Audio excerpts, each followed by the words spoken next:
Dica Strawberry, uma empresa Toyacom na sua região.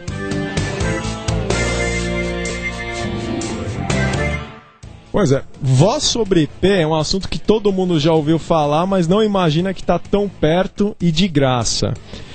Skype, quer falar com aquele seu amigo que mora nos Estados Unidos, ou quer falar com aquele seu vizinho, você não quer pegar o elevador, dá muito trabalho, instala o Skype no seu computador. Ele funciona como um MSN, só que prioriza voz e vídeo.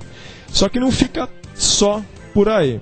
Se você trabalha sozinho, você tem um escritório, às vezes não compensa você ter um telefone só para você, você com muito pouco dinheiro compra um número de Skype, atende no seu computador e o melhor, se você for espertinho, tem Skype para celular. Você pode parar naquele café, sabe aquele que custa R$7 o café expresso? Esse daí mesmo.